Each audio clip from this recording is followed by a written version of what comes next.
Hi, and welcome to the Climate Healers Food Show.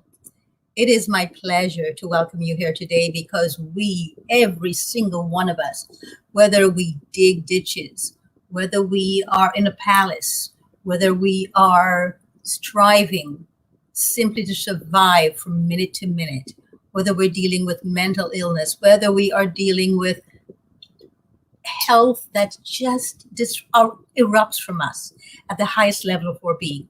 We all, every one of us, our energies are impacting the climate because we are a web. We are like this hand, and each of us is part of the hand, each finger. Like you're a finger, I'm a finger, your mother is a finger, your brother is a finger, and all of us are part of the same hand. And so when we talk about the environment, we're talking about the inner environment and the outer environment. They are one because the inner environment within us, or thoughts or feelings or moods, who we are, affects everything else on the outside, and everything on the outside affects also us in turn, and our own makeup, our own biology. And so in this show, the Climate Healers Food Show, you are going to be learning about how powerful you are and how each and every one of us has been destined to raise ourselves up to the level of creativity that we've never experienced before or known, because we've been given a huge challenge on this planet now to undo all the harm we have done. And we need to find a way to raise our vibrations up to meet the challenge, and that's what the show is about. So I welcome you all, and I'm so grateful to have Dr. Salish Rao, who is the creator of Climate Healers. Hi. What a pleasure. Thank you for having me. You are the person who founded Climate Healers. Could you first of all tell us why that name? You know, I was looking for a name that's appropriate for what we wanted to do, because I had been working with Al Gore at that time, and I wanted to sort of change the mainstream framing of climate change, because the climate change was being spoken about as something that's going to happen, and it's up to us to make sure it doesn't get much worse than what it is now. And I said, no, wait a minute, we need to reverse it. We need to heal the climate.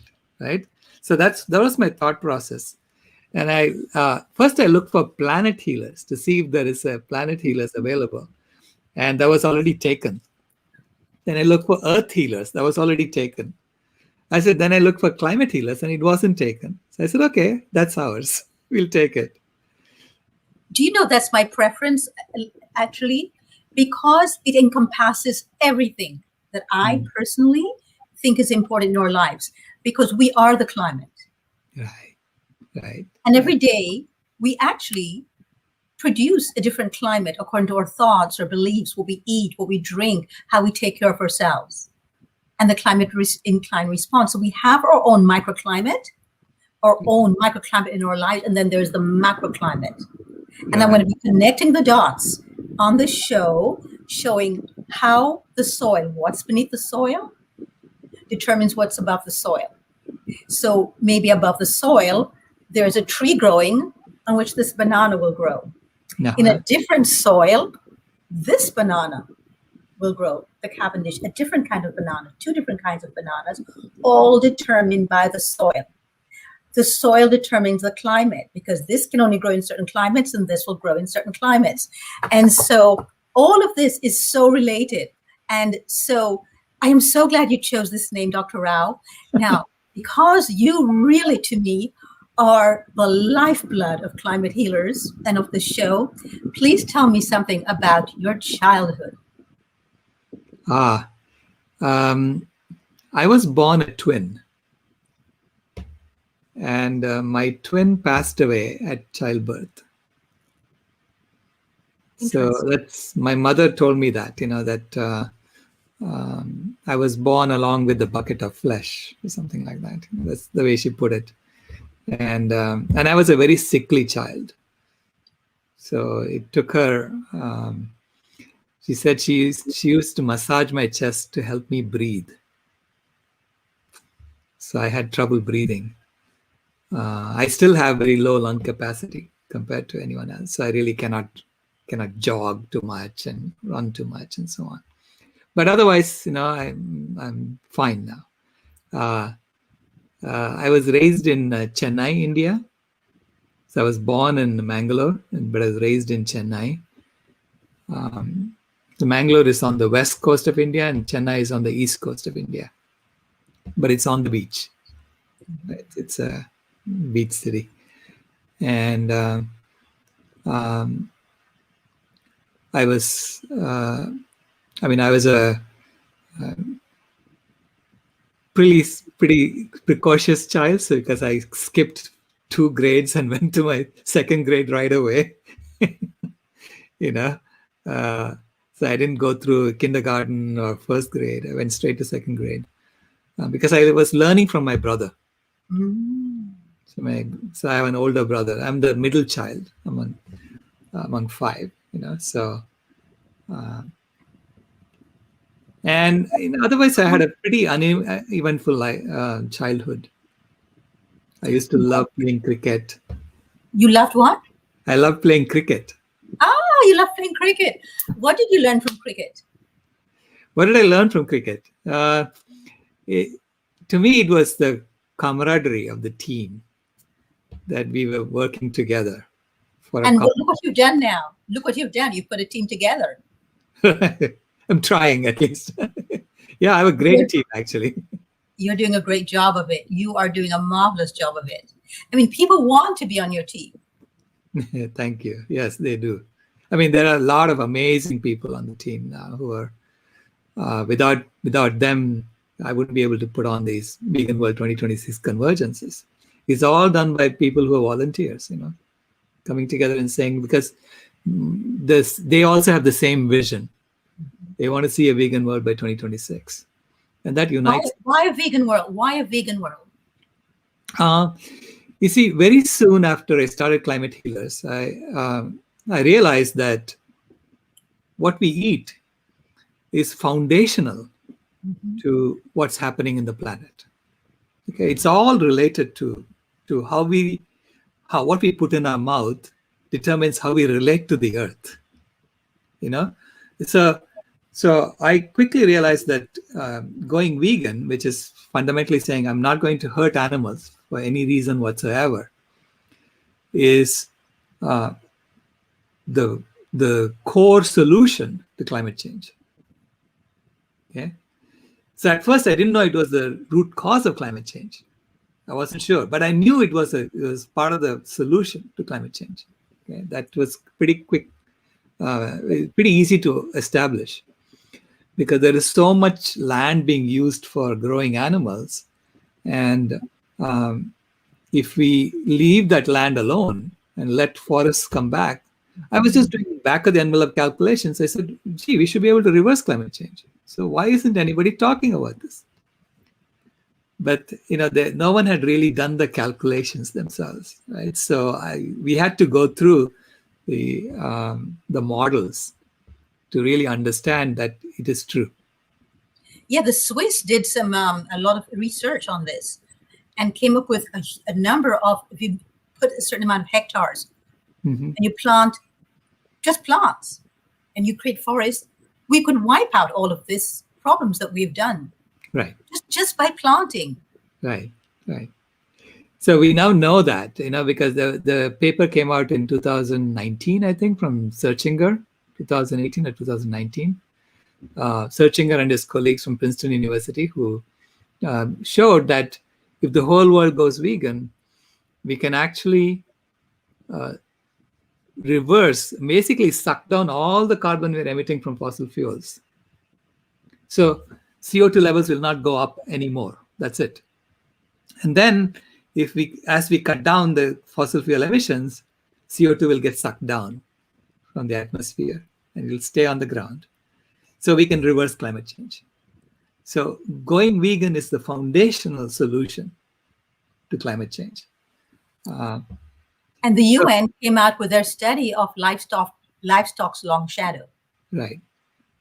which was quite, I think it woke up the environmental organizations who never considered that our food supply was actually the main culprit.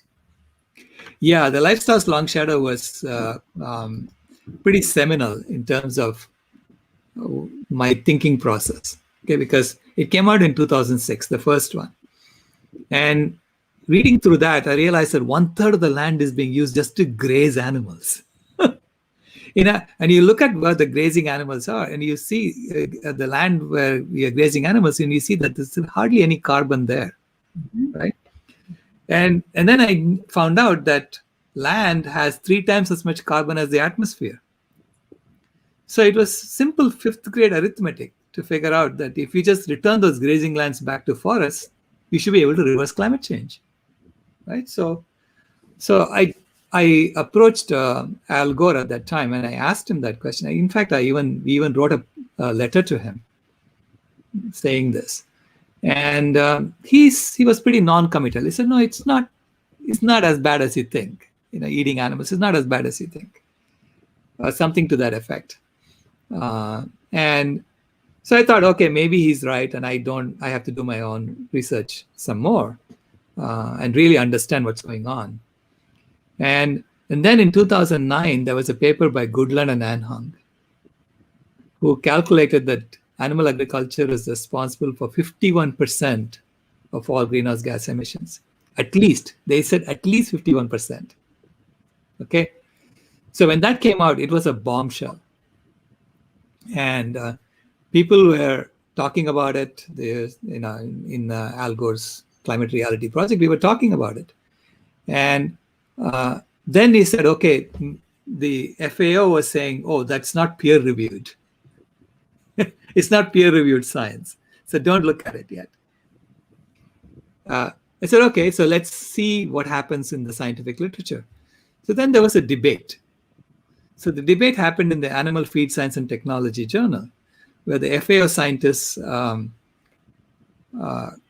claiming that Goodland and Anhung's calculations were wrong. And they showed why it was wrong, point by point. And then Goodland and Anhung was asked to rebut. And they rebutted every point. So then when the FAO scientists asked Goodland and Anhung, when the editor asked the FAO scientists to continue the debate, they declined to continue the debate. At that point, I said, that's it. This has been established. This is established science. And we have to talk about this. So I wrote another letter to Al Gore, and I got all my colleagues to co-sign that letter. And this time, it was pretty much the end. He didn't want to talk about it. He said, we're not going there. So I walked out, and I basically focused on climate healers from that point on. And so we wrote our white paper in 2019. Now we are saying that it's actually at least 87% of all greenhouse gas emissions, not just 51%. Because do you have the image that you actually did a poster with him and you crossed out the number? Can we put that image up, please? Yeah, sure. Yeah, so basically, when I walked out, so this is the picture. Oops, let me see if this works.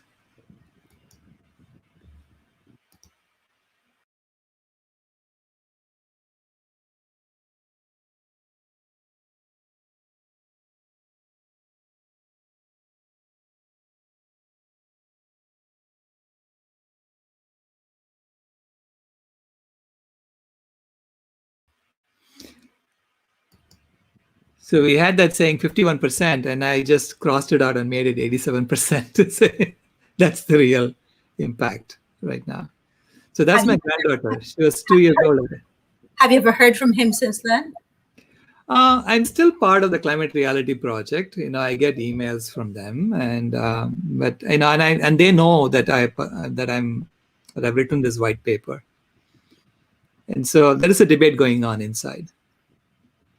So the white paper is now going to be published we have a situation where people are scared to quote a paper until it has been peer reviewed. I really think that we have reached a point where nobody wants to do even fifth grade arithmetic. They want someone else to go and check it. I find that so fascinating. Uh, I really think that today, if a little girl would tell the emperor has no clothes, someone is going to say, "Is that peer reviewed?" That's just her opinion. Yes, it's interesting that we have given our authority away to others who actually run an elite, have an elitist way of being in the world, and do not believe that our instincts and our own experiences are enough. Right. I know. We have stopped. We don't have this. Our capacity for creative thinking is being slowly leached away from us. It's being pulled away from us. That's so unfortunate, because I think that's what the education system is doing to us right now. Which is why this show, because the taglines of this show are learn. In other words, learn what you do not know, learn what is really going on, unlearn everything that you were ever taught before, and relearn. Right. But the relearn is relearn who you are. Right. You are not divorced from the food supply. You are not divorced from the soil.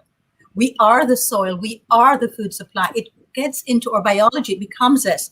This orange, if I eat this orange, it becomes me. It becomes part of my blood. My blood now has all the energy, all the vibration of this orange in it. If I add this passion fruit, every single bit of energy that's in this passion fruit, including the people who actually planted the seeds for it. If anybody did, maybe it was a bird. Then the energy of that bird is there. Any energy is in the soil, the worms, all the life below the soil that worked on this and on growing this tree. It's now going to become a part of me. Who picked it? The person who picked it, the person who harvested it, the person who schlepped it, the person who packaged it, the person who brought it to the farmer's market or to wherever we found it. All of their vibration, their energy is in this. If they were angry at the time, if they were frustrated, this is why I think farm workers need to be happy.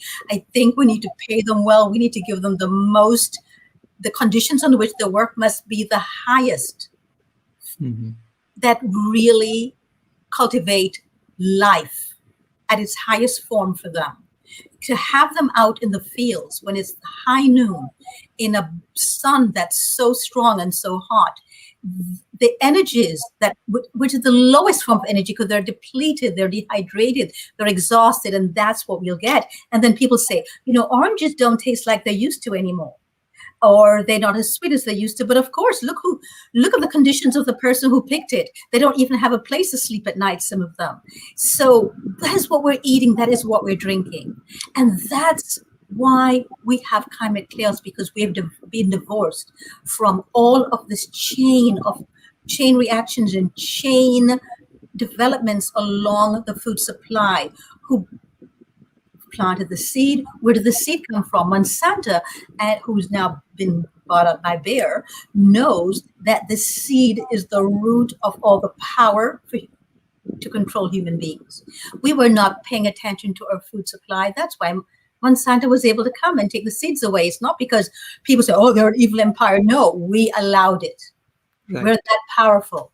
And the whole purpose of this show is to empower you to take back your powers and be totally and completely engrossed in where your seed comes from. The seed comes from. Why does the tomato not taste like a tomato in the United States anymore, but you go to Italy and it tastes just like a tomato?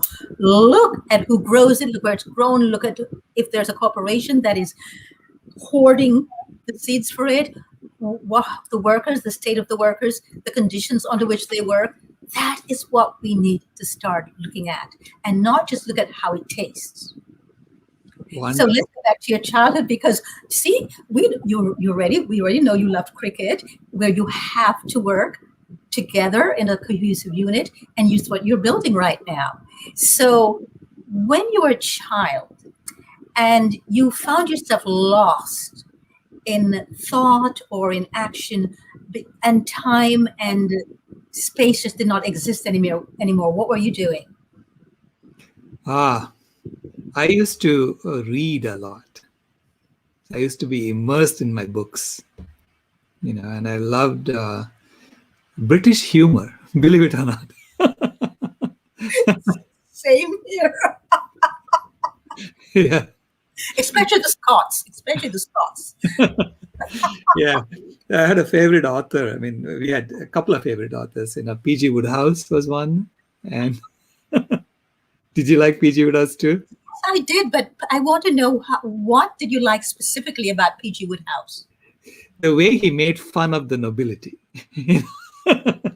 So it was basically all tongue in cheek, the way he wrote his books. And people put on these airs and I'm superior to you, and then you see them being taken down a peg or two. So that's what I loved about that. And there was another author I really loved. His name is Jerome K. Jerome. I don't know this person. He's from the 19th century, so it's pure humor. We must put that in the comments, because I'm going to then look it up, and I would love me and the audience also to start reading also what anything that you recommend that he wrote, or just anything about him as well. People with a sense of humor needed. Yeah, we definitely need that. So he wrote something called Three Men in a Boat. Oh, I've heard of this. Okay. Yes. Yeah. So it's a great story. I used to reread it over and over just to see because I missed certain passages, I would go back and read them again. So yeah, I loved getting immersed in books a lot. And I also used to do a lot of debating and essay writing competitions and things like that. So I used to love those. Wow. Now, when you were a teenager, what stands out when you think of your life as a teenager? What stands out for you as the most impactful thought or event or condition or circumstance? So when I was a teenager, I would say, getting into the Indian Institute of Technology, which was a highly competitive entrance exam. So getting into that was a seminal event during my teenage years. And then and that institute had a policy that you had to stay on campus. So I had to leave home and go and stay with all my fellow students. And so that became a really large community I still am a part of that. We still there are about 200 of us, and we are on WhatsApp now. We have a alumni group for the IIT crowd. When I was in India, I was really shocked about how many schools of technology there were. And I would pass these things. I go, is that a modern palace? And no, I was told, no, that's a school of technology. Yeah, there are a lot of them now. But when I was doing my engineering, this was in 1976 when I entered, IITs were the premier institutions. So everyone had to take this entrance exam. So 100,000 students took that entrance exam, and only 2,000 got in. So so it's like that. You have to be in the top 2% of those taking the entrance exam. And so they made that entrance exam pretty tough, just to see who, just to pick, cause a differentiation between the students. So did you do your O levels and A levels before you got in there? Yeah, I had to finish my high school's secondary school leaving certificate, and then I had to also do a pre-university course. So PUC. So it's roughly 12 years of schooling before you can take this exam. So then what are the 3 highlights of your life? The 3 highlights to date, you mean? Yeah. One is from your first memory up to today. I would say meeting my wife was a highlight of my life. She was, because we were both students at Stanford together. Oh. And so I met her I remember in the basement of the engineering building for the first time. And we were standing in line getting coffee together. So that's the first time I spoke to her. And I would say the birth of my children is a highlight of my life. Because you realize that something that something amazing happens, when a child is born. And of course, the birth of my granddaughter is the one that I look back on now and say that was the most impactful event in my life. And because it's impacted the fact that you started this whole thing. Could you explain what your promise to her was and why you promised that to her? Yeah, so let me start by, when she was born, I had been studying the environment for 3 years, and I was getting more and more depressed. Because you realize how much everything we're doing is the opposite of what we should be doing. Yes. Right. So and I was thinking, my God, how can I how can anyone change this? Right. I mean, we're going down the tubes. That's the way of looking at it. And when she was born, I came to see her when she was a month old. And so I held her in my arms for the first time, because until then I thought that human beings are the only species that does not belong on Earth. If you just take human beings out, the planet will be just fine. It'll bounce back and everything will be fine. Every other species will be happy. So, but when I looked at her and she looked up at me and she smiled, and it was kind of a knowing smile, it's a radiant knowing smile I saw in her. And it was as if she was saying to me, "What do you mean I don't belong? I belong exactly as I am." Right? And so instantly my mind said, my God, she belongs exactly as she is, which means I'm not looking at it right. See, Wayne Dyer had said that when you change the way you look at things, the things you look at change. So I said, there must be a different way of looking at the same thing that would change the way I would look at what's happening in the environment. So that's when I came up with this idea of a caterpillar turning to a butterfly, that we're in the caterpillar phase and we are, being consumers. They even call us consumers, right? So when they call me a consumer, I say, no, I'm not. I don't want to be a consumer, right? I want to be a contributor to the planet, right? So that's the caterpillar phase that we are in. And I realized that she's now going to bring us into the chrysalis, and then we'll become butterflies. Okay.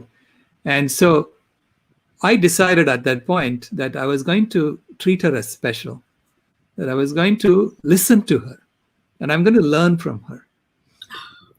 Because to me, it's really about going back to our childhood, right? And so what better way to go back to our childhood than to learn from a child? So I decided I was going to do everything she wants. I was never going to say no to her.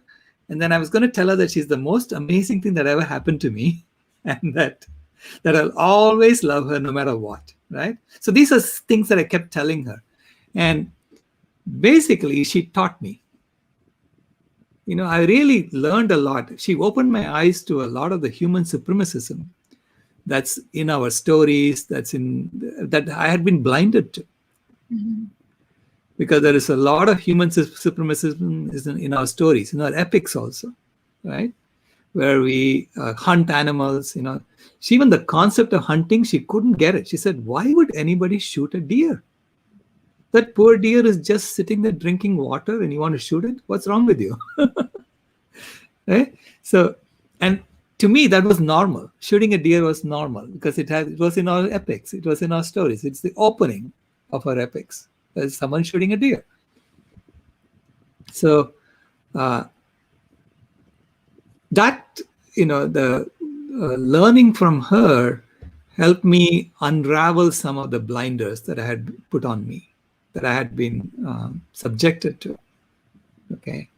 And I began to see the speciesism that we live in,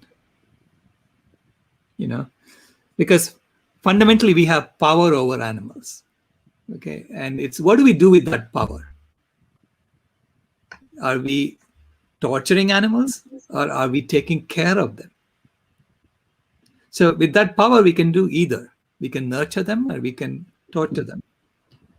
And I noticed that most of us were torturing them.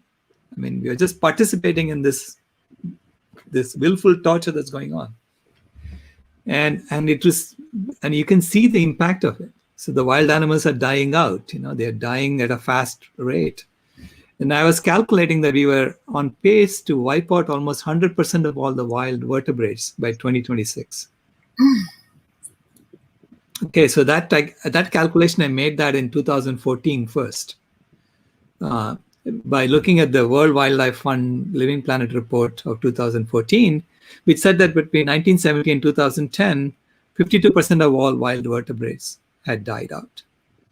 So I did an extrapolation of that, assuming that the rate at which we are killing wild vertebrates is proportional to the size of our economy. Okay, I thought that was a good approximation. So I just extrapolated and said, if we keep growing the economy at the same rate, how much time do we have left? And the answer was 2026. You're going to get to 100%. So I was shocked. And my granddaughter was just 4 years old at that time. And I said, I started studying the literature, saying, why isn't anybody talking about this? Right? And I noticed that they were all using a more complex model. So I thought maybe I'm wrong and I need to just wait and see, wait for the next report. Okay. The next report came out in 2016.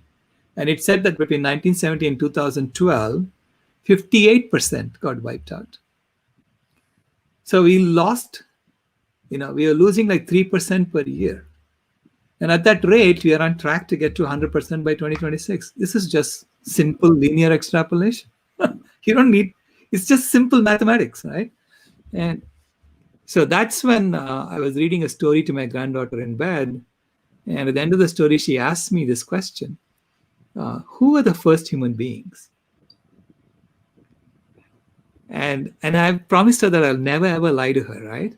So I told her, okay, I'm going to explain to you how it works. I said, imagine that you're standing on the street and you're holding your mama by your hand. And you ask your mama to bring her mama to stand by her side and so on. You create a long line of these mothers on this side of the street. And on the other side of the street, you ask a chimpanzee to do the same thing with her mother and her grandmother and so on. By the time these two lines go from Phoenix to Tucson, they would merge because both lines are going to say, that's my mother too. Immediately, she just sat up in bed and she said, what? Are you telling me that animals are my family? And I said, yeah, now that you put it that way, they are your family. In fact, I hadn't put it that way, okay, because I was looking at it theoretically in my mind. For her, it went straight to her heart, the impact of that story. And so she said, animals are my family? Then why are people eating my family? Grandpa, make them stop. And she started bawling. She started crying, saying, people are eating my family. Make them stop. Make them stop. And I realized I had created a world full of monsters for my granddaughter. Okay, because she's seeing all these monsters around her now. And I said, Kimaya, this is what I do. I'm trying to make them stop. This is all I do. It's my job to make them stop. And she said, this is your job? This is your job? You haven't done your job? She's like 5 years old. Okay, she's telling me, you haven't done your job. She said, when will you do your job? Right? And I told her I have to do it by 2026, otherwise we are all in big trouble. So that's how the Vegan World 2026 happened. I mean, she basically told me made me give her a pinky promise that it'll happen by 2026. Yeah.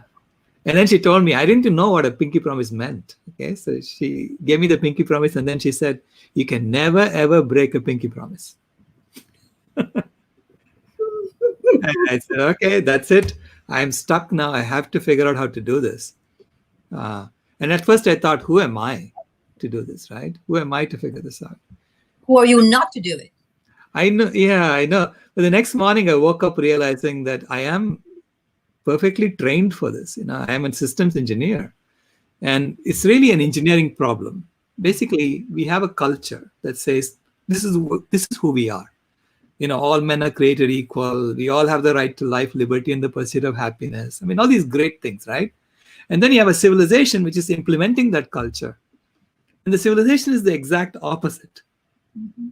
See, we have the tremendous inequality, and people are being thrown in jail. There is no right to life because basically you have to earn a living, which is the opposite of a right to life. Mhm. Right? So I said, okay, this civilization is the opposite of a culture, which usually means that there is something fundamentally wrong in our assumptions about life. So I started studying that, and I realized that the idea that happiness comes from outside of you, that's one of the fundamental mistakes in the way we have implemented it. Okay, so that the pursuit of happiness is best accomplished by stoking and satisfying a never-ending series of desires, which is what our advertising is all about, our consumer society is all about, right? Buy, And, buy, buy. You want to feel better? Buy this. You want to right. feel better? Buy that. Yes. You're So I feeling realized that's a fundamental flaw, yes. And the second fundamental flaw is that life is a competitive game in which the privileged can possess, enslave, and exploit animals, nature, and the underprivileged. And each other. And yeah, and for the pursuit of happiness. So, so those two are fundamental flaws. And when you build a civilization on fundamental flaws, it's not going to work. You're going to be doing the exact opposite of what you said you're going to do. So this is why the systems engineering has been such a blessing for me to look at these, to analyze these things, and to say, okay, if you now build a civilization on the truth, foundational truths, you can actually make it work. Just like we know how to make a rocket ship go to Mars. If you start assuming that the sun goes around the Earth, you will never get it to work. Right? So we have to start by saying the Earth goes around the sun. Otherwise, your science is all messed up. So if we are also animals, because I do think we're all, I think the reason why we do things like this to animals and other living beings on Earth, like minerals, and I mean, we are excavating all these places and taking out all the minerals, and we're bleeding out the oil from the Earth, is because we've forgotten who we are. Right. Not only are we fellow animals, but Right. we are also part of every living thing that walks the earth, flows on the earth, flies on the earth, and crawls on the earth. And it's the actual lost memory of that that has allowed us, I believe, to allow the sort of establishment that is now called big Right. agriculture, to come in, steal our seeds. They didn't really have to steal them; they just took them because there was nobody guarding them, and there was nobody really saying no to them. Right. And take the water, what is being done to the water, and commodify food, commodify trees, commodify water, commodify now air. Do you know that a lot of the luxury cars are now coming with air purifiers? Mm-hmm. Right. We've made the air so toxic right now. So instead of us cleaning up the air, they just simply make sure that they have their own purified air. And they have air purifiers everywhere. So instead of us being us versus them, why not simply recharge our memories with truth? Why not realize that we are not here willy-nilly? We weren't just thrown here willy-nilly and left here to fend for ourselves on earth. That there is within us, there's also a seed. We also came from seed. And we have to nourish and plant the seed, and we have to give it the same amount of nutrition, fertilizers. We have to water it, the cleanest amount of water. It needs air, it needs sunlight, and it needs rest. And so we need the moon and the stars. We need to make sure that each and every one of us is nurtured and nourished with each and every single element that exists on earth. So we cannot nourish ourselves without any of the elements. We need to make sure that we are all so well nourished. Every child on earth, what if every child was given the same opportunity and every child was taught that he and she is made up of all the elements that make up the rest of the earth, that makes up a tree, that makes up this beetroot, that makes up every plant, that makes up every single nut or every seed or every fruit, that each of the elements that makes us up makes me up, makes you up. And so we need to replenish all of these elements in all of us, in the plant, in the soil, and in us. And what we're planting is us. When we plant a seed in the earth, we're just replanting ourselves, because out of the earth then will come, if we have clean water for it and we nurture it, will come the sustenance that we call food, that will nurture us and nourish us, and we in turn nourish and we nurture the earth because it's part of us, because what was in the earth now becomes us. The waterways, if we clean up the waterways, we're cleaning up our blood. Look at the amount of people with leukemia now. Isn't it interesting that what indigenous people see as the waterways, which is our blood, it's becoming congested now, just as the waterways of the earth, the oceans, the streams, the lakes, the rivers are becoming congested. So if we put all of our ideas and all of the indoctrination in a box and say, I'm going to start looking at these from a critical point of view, and I'm going to re-examine them. And what does not serve life, I'm letting it go. That's the purpose of this show, to assist you in doing that, in putting that box together and giving you the critical skills to do that, and then giving you not recipes.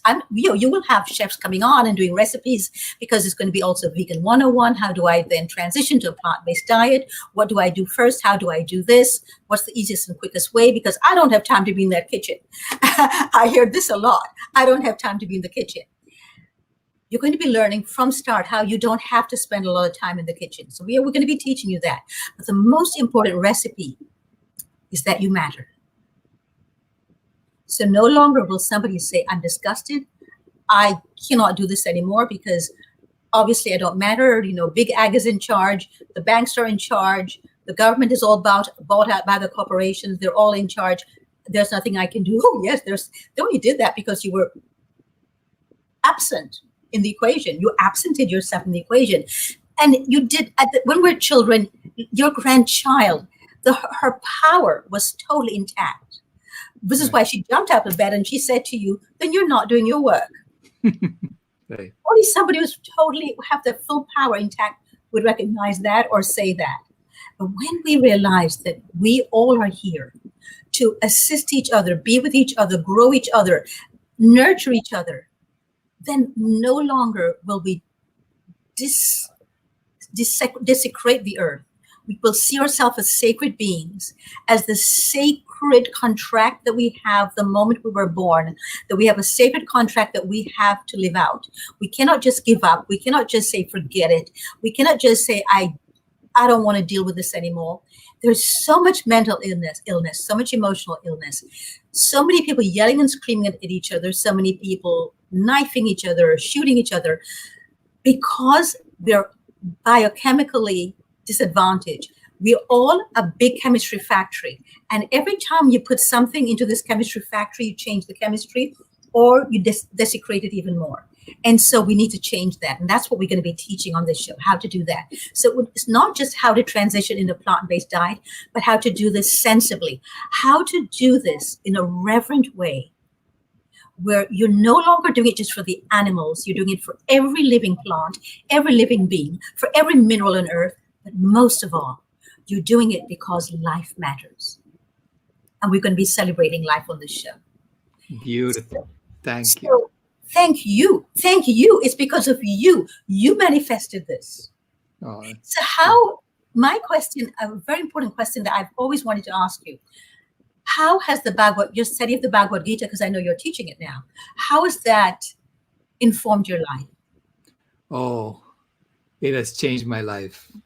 From the minute I opened that book, the and started reading the translations, one by one from Purushottam Lal.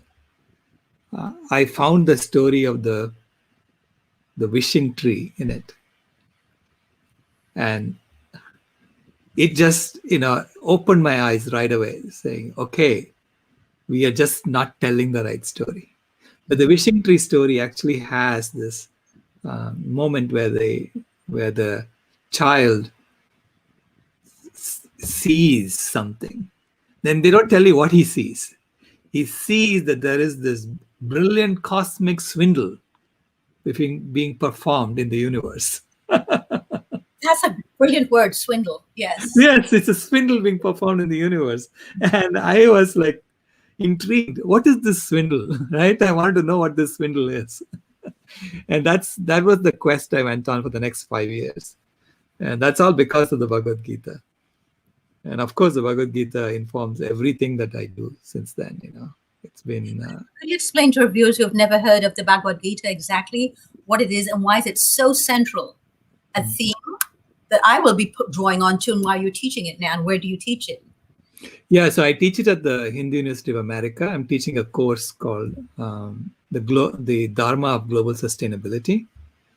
And I'll be teaching another course next quarter on the Yoga of Global Transformation. And the Bhagavad Gita is the central text of the Mahabharata, which is an epic. It's an epic which is like the Iliad or the Odyssey. People are familiar with the Iliad and the Odyssey, but the Mahabharata is entirely in verse, so it was sung by people. And I think our ancestors used to just memorize, and then they used to then modify it too, because it was an oral tradition, the Mahabharata. And it's actually 7 times longer than the Iliad and the Odyssey put together. It's that complex. Okay, but the Bhagavad Gita is one section of it, and it was a dialogue between God, who is actually the charioteer of the main warrior in the Mahabharata. And so it was a dialogue between God and the charioteer, Arjuna. And Arjuna has this doubt as to why should he fight this battle? Because it is a battle between cousins. And he said, why should I fight this battle? Why don't I just give them the world? Let them have what they want. And so God is persuading him why life is about action. It cannot be about sitting still and letting it happen to you. That you need to act, and why you should act for the benefit of all. So that's the dialogue. And so it's really a gospel of action. Oh, I love that, gospel of action. Yeah. I love that. Yeah. And this is exactly what will be informing the show, the Climate Healers Food Show. That each and every act that we take matters. Each and every act has a consequence to it. Mm-hmm. If you feel exhausted and tired in the morning, is depleted, change who you think you are. Change your thoughts about yourself. The only way to raise your vibrational energy really quickly is to change the thought, change the language we use. We're going to be talking a lot about languaging here, how we language ourselves into eating something that we know is going to be depleting us, making us exhausted, tired, which is exactly what the corporations want. That's why they sell us exactly the things that deplete us the most. And what do? We go out and we buy them with the little money we have, and then we get depleted more, and then we criticize them when they take charge and they control our lives, when we've given over control to them. And we're going to be connecting the dots, but we're going to be showing solutions, because this is solutions-based. Wonderful. Show. It's a solutions-based show. So we're going to be empowering you to take your power back, to realize how much you've given it away. First of all, we've got to realize first that we've given it away. That's why the tagline is learn, unlearn, and relearn. Because only when we have destruction can we have creation. And that's what I learned from the Bhagavad Gita, by the way. Mm-hmm. Right. That we need destruction in order to have creation. And that whole thing with Arjuna saying, why am I killing my cousins? That's my favorite part, that question, because that was my question as a child. It just doesn't make sense to me. Right.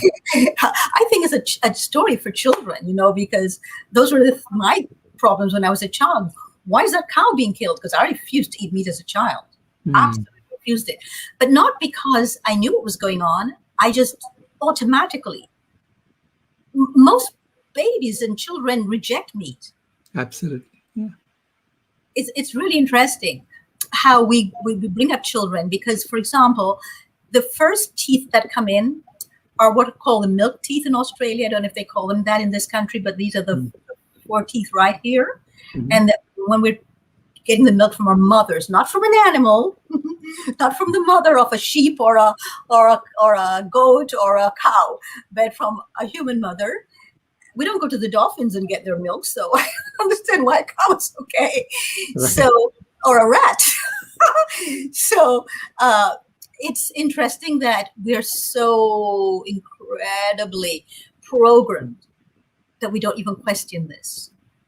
So we're going to assist you in your reprogramming, not by telling you what to do, but just asking the questions and just teaching you critical skills.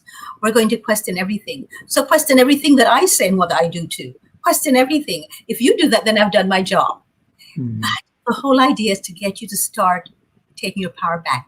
And that's what you'll find from this show. You're not going to find the show in mainstream media. It will never appear in mainstream media until everyone is like-minded and decides this is what we want. You will never find this kind of a show being lauded and getting Emmy awards and whatnot. The award that we want is that you wake up one morning, you feel empowered and you feel, oh my gosh, my life matters. I really do have something to say and do here, and it matters. That's the kind of award that we are looking for. So your voice matters, and we hope that you will join in and that you will totally and completely allow yourself not to be hypnotized, but to be romanced to the truth of who you are. That you are every single beautiful bird, every flower that we pass. The thing that I learned from Thich Nhat Hanh that influenced me the most was when we were doing a retreat.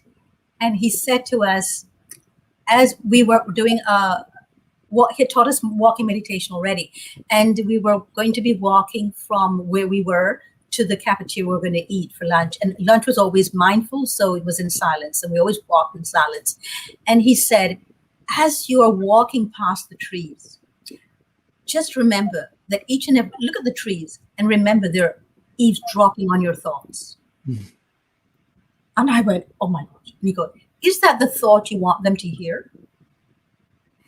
Now, this was a big deal for me because to me, trees were the highest beings on earth. They're who I go to for my comfort. They're who I go to explain what's going on with me. They're who I go to get the energy to refurnish myself and refurbish myself to start all over again. And so that really hit me, really, really hit me. And that's when I realized I've constantly got to be mindful of my thoughts because they're everywhere, these trees, eavesdropping on my thoughts. And so that's where I want really my own life to matter, that every single tree that eavesdrops in my thoughts will feel elated, will feel energized, and will feel that they matter. Mm. And so our thoughts are where we're going to start on this show. Looking at your thoughts around food, for example, this man today on Twitter, he wrote in something that I wrote, he goes, oh, that's all nonsense. He said, we need meat for testosterone. I'm a man and I need meat for my testosterone. I did not respond to him because he was only in it for argumentative sake. I am not here to argue with anyone. You don't have to believe anything I say. Question what I say, but try it. Just listen long enough and then challenge yourself. Where did you get this thought from that rejects it? Is it you rejecting it? Or are you simply rejecting it because this is what you have been taught? Most of our language is not our own. Most of our thoughts are not our own. They're just recycled thoughts from what we have been taught. We've been taught to think and feel and say and do. We have belief systems. I want to actually bring on the ideas here of John Trudell. John Trudell, who was, to me, the greatest American who ever lived. He happened to be, he was a Native American. Mm-hmm. And he didn't have belief systems. And because of him, I've given up my belief systems. And I want you all to call on me if you ever hear me start a sentence, I believe, or it is my belief, because that is where we get stagnated.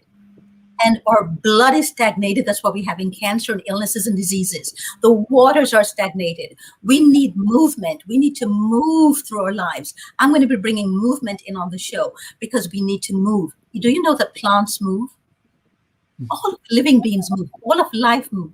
Look at the plant coming from under the earth and growing up. That's the plant moving, and it becomes this beautiful thing we're going to be doing. Looking at that, when we're going to be doing sprouting. We're going to be doing microgreens and watching the movement. And yet we get up every day and we think we shouldn't move, and then we call it exercise. And then you have to find time for exercise. But you've got to move the chi. You've got to move the blood. That's the only way to stop these thoughts from taking control of you, is to simply recirculate your blood, move it, and get clean water, clean food in you, and then begin to challenge yourself in your life. If you're living a life in a mansion right now, you're looking at this and saying, oh, please, I just need a new Ferrari. Challenge that thought. Where did that thought come from? And on your deathbed, are you going to say, I should have had a new Ferrari? We're going to go and to take us back to the seed of who we are. Not just the seed and the soil. We're going to see that there's no difference between the seed and the soil and us. We're going to connect the dots. I believe that everything is a metaphor for our lives. And we're going to look at every single story that we tell ourselves, and we're going to dismantle it all. And that's why learn, unlearn, and relearn. I am so grateful that you exist. I am so grateful. And I'm so grateful that we have this show. And I'm so grateful that this is something which we can all take part in. It's not my show, it's our show. And I welcome suggestions and thoughts and ideas. And I will be reading your comments, and they'll be part of the show, as long as they're not nasty and rude. Because I do not take part in that vibrational energy. But you will. My intention is that when you leave the show, you leave feeling honored, respected, heard, and you walk away knowing that you matter. That's the point of the Climate Healers Food Show. So thank you all for tuning in today. And Dr. Rao, just quickly tell us, why did you create the films, all of them, but specifically your two most popular one, Cowspiracy and What the Hell? Oh, I didn't create them. Others created them. Producer. Sorry. Yes, I'm one of the producers, executive producers of those documentaries. And they all just showed up on my lap. I never really went around looking for them. People contacted me and said, would you like to support this? And I said, yes. And so we have now, we are going to have another 5 documentaries coming out this year. So we're looking at this from every angle and showing why from every angle it makes sense to change our food habits, to transform our food system. So thank you so much for this, for what you're doing. And in doing so, we transform ourselves. Absolutely. Transform yourself, transform your world. And that is actually, if you go on the climatehealers.org, please go on climatehealers.org, see how you can participate, see how, maybe it's just to watch, maybe it's just to read, maybe it's just to support it just by being an observer. Maybe it is to get involved, whatever it is that really says to you, this is my path. This feels authentic to me. Please let us know, because now the show is live today, but I have to learn how to edit because I don't know how to edit, because the show is going to be recorded. We're going to be having lots of guests, a lot of materials. We're going to be actually going to a permaculture farm in Costa Rica, learning about the earth, learning what the importance of permaculture is, why big ag needs to step out of the way, and why we now have some solutions that we would like to start putting into place, because it works. We're going to look at what works, what doesn't work at the moment, and we're going to be constantly examining, re-examining what we're doing on this show. So thank you, Dr. Rao. Wonderful. Thank you. Thank you, everyone. Please tune in, please spread the word, and please let us know how we can best serve you.